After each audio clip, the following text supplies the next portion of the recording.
I want to speak just quickly about doing, around the biohacking longevity piece, but doing hard things on purpose. Unpack that for me. Yes. So community that I joined as a result of being able to go on is called the Epic Grit Club, right?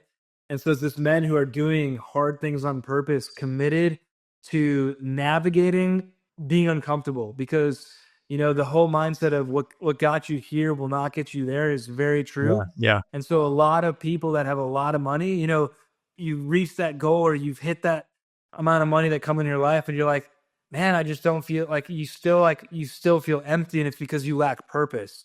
And so doing hard things on purpose allows you to be the best version of yourself, because then, like, for instance, cold plunge. Why do you cold plunge? Well, there are all the health benefits, but what you're really doing is super simple. And it's like you're beating your mind. You're like, because most people don't do the cold plunge because they can't beat their mind. Yeah. That's like literally it. And then getting in is a whole other thing, but like how long you can be in and the temperature, all that's just variables that don't matter. The key is if you can do it, you beat your mind because you're not going to die.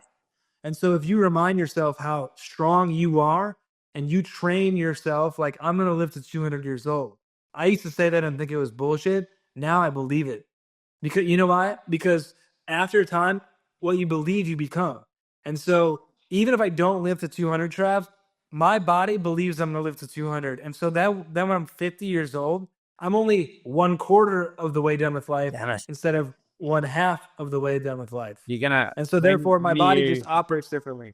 When are you getting your ink, mate? I want to see when we. I want to see. When we catch up next. I want to see the matching ink, but I want you to add another 100 years to yours. Okay, we'll do it.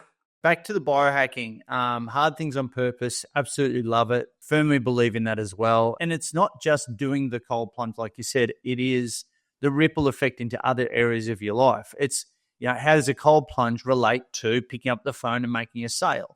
How does cold plunge relate to a person, a guy asking a girl out on a date that he's really afraid of, or public speaking, or it has a massive ripple effect into different areas of life, right? So that is a huge hack, obviously. What are the other macro kind of hacks that that you're doing that have worked, that you've seen work with other people, that the average Joe would be able to incorporate into their life that would make a big difference? Yeah, that's a great question. I think the number one thing is managing your technology.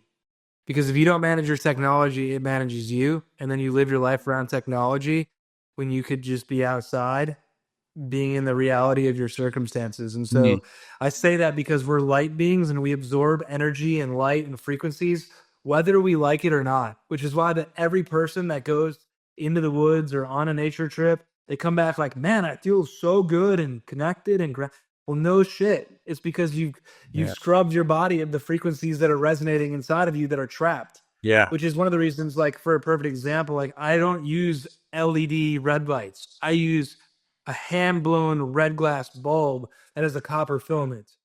So there's a big difference in these two technologies. One is artificial, one is natural. Wow. Which one? Every time that you can ask what product does Brett use, it's the more natural option. Yeah. Because over time, your cells get overexcited, and then you're like, overstimulation leads to aging. Yeah.